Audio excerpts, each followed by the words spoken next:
Hello అండి. So ఈరోజు నేను మీకు మన పాత మాస్క్ ఉంటుంది కదా, అది బేస్ చేసుకొని ఆ సైజ్ పెట్టుకొని ఎలా కట్ చేయాలో చూపిస్తానండి. ఇక్కడ నేను కాటన్ క్లాత్ తీసుకున్నాను. సో ఇలా 4 లేయర్స్గా పెట్టుకోవాలి, అంటే 4 మడతల్లాగా క్లాత్ తీసుకోవాలి. ఇప్పుడు దీనిపైన మన పాత మాస్క్ ఉంటుంది కదా, అది పెట్టుకోవాలి. పెట్టి కరెక్ట్గా వాటి అంచులకి మార్కింగ్ వేసుకోవాలి. ఇలా ఎలా ఉందో అలా మార్కింగ్ వేయాలి. వేసిన తర్వాత ఈ పాత మాస్క్ తీసేసి దీనిపైన మనం కుట్టుకోవడానికి కావాల్సినంత మార్కింగ్ వేసుకోవాలి. అంటే ఇక్కడ నేను ఫ్రీ హ్యాండ్తో వేస్తున్నానండి.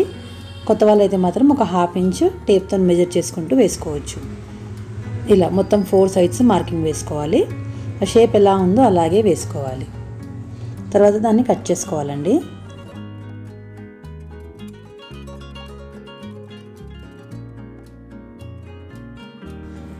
ఇప్పుడు ఇక్కడ మీకు 4 పీసెస్ వస్తాయి.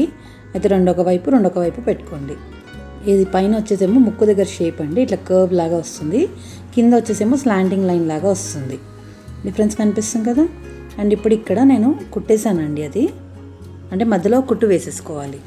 తర్వాత అది ఓపెన్ చేసి సీదా పార్ట్స్ 2 లోపల వైపుకి వెళ్ళేలాగా పెట్టుకొని పైన కుట్టు వేసుకోవాలి.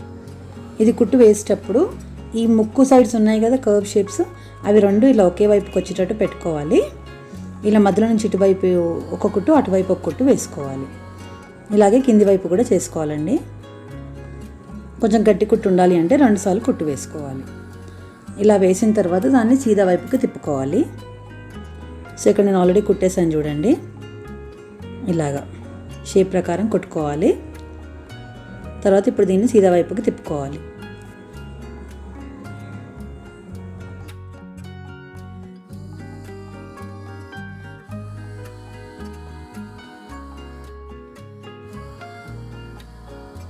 సీదా వైపుకి తిప్పిన తర్వాత ఇలా హ్యాండ్తోనే నీట్గా ప్రెస్ చేస్తే సెట్ అయిపోతుంది.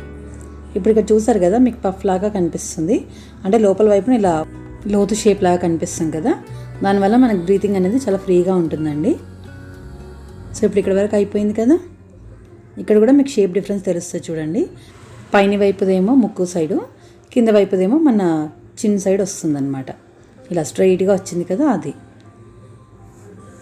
ఎందుకంటే మనకు అక్కడ హోల్ లాగా ఉండి మనకి బ్రీతింగ్ ప్రాబ్లం లేకుండా బాగుంటుందండి.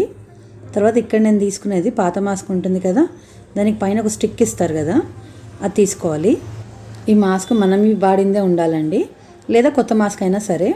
ఎందుకంటే ఇది ఒక్కరోజు కంటే ఎక్కువ వాడకూడదు కదా. సో దాంట్లో ఇచ్చే స్టిక్ మాత్రం బాగా యూజ్ చేసుకోవచ్చు. ఈ స్టిక్ అనేది మనకి నోస్ దగ్గర హోల్డింగ్కి బాగుంటుందండి. నార్మల్గా కూడా బాగానే ఉంటుంది మాస్క్. ఇది పెడితే ఇంకొంచెం గ్రిప్ ఉంటుంది కదా అని చెప్పేసి మీకు దీంతో చూపిస్తున్నాను. సో ఇప్పుడు నేను శానిటైజ్ కూడా చేశాను. తర్వాత మన ముక్కు దగ్గర షేప్ ఏదైతే ఉందో అటువైపున ఇది కరెక్ట్గా మిడిల్లోకి వచ్చేటట్టు పెట్టుకొని కుట్టు వేసుకోవాలి. సో చాలా సింపుల్ అండి. ఈ చిన్న టిప్ వల్ల మనకు ముక్కు మీదకి వెళ్ళి మాస్క్ అనేది అస్సలు జారదండి, చాలా సేఫ్గా కూడా ఉంటుంది. సో ఇలా కరెక్ట్గా మిడిల్లోకి వచ్చేటట్టు సెట్ చేసుకోవాలి. తర్వాత ఆ స్టిక్ అక్కడ నుంచి జారకుండా ఒక కుట్టు వేసుకోవాలి.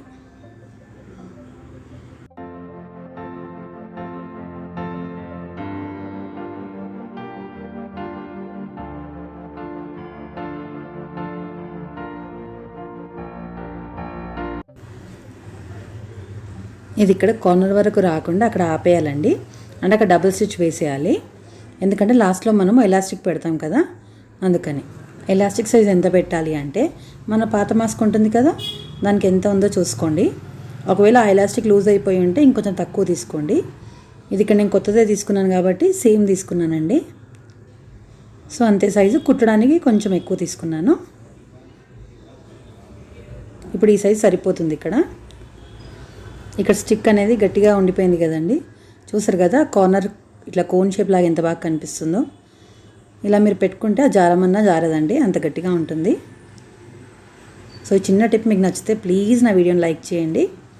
తర్వాత ఎలాస్టిక్ పెట్టేటప్పుడు ఇలా ఫింగర్స్తోని కార్నర్ క్లాత్ని లోపలికి అనేసి ఎలాస్టిక్ అటు కార్నర్ ఇటు కార్నర్ కుట్టేయాలండి. అంతే, ఇంక మన మాస్క్ అయితే రెడీ అయిపోయినట్టే అండి. సో ఇలా కుట్టు వేసేటప్పుడు మాత్రం మీరు కంపల్సరీ రఫ్ ఇచ్చి కుట్టండి. ఎందుకంటే ఊరికే పెడతాం తీస్తాం కాబట్టి అది కుట్టు అనేది ఊడిపోతూ ఉంటుంది. సో అందుకని అదొకటి జాగ్రత్తగా చూసుకోండి. ప్లీజ్ అండి, మీకు ఈ వీడియో నచ్చినట్టయితే మాత్రం లైక్ చేయడం మాత్రం మర్చిపోకండి. మీరు లైక్ చేస్తే యూట్యూబ్ మళ్ళీ నా వీడియోని ఇంకా వేరే వాళ్ళకి కూడా సజెస్ట్ చేస్తుందండి. అందుకనే అడుగుతున్నాను. Please support me. అండ్ కొత్త వాళ్ళు ఎవరైనా ఛానల్ చూసినట్టయితే ప్లీజ్ సబ్స్క్రైబ్ కూడా చేసుకోండి. Thank you so much for watching. ఇలాగే మేము ముందుకు ఇంకా మంచి వీడియోస్తో రావాలని కోరుకుంటున్నాను. Thank you. బాయ్.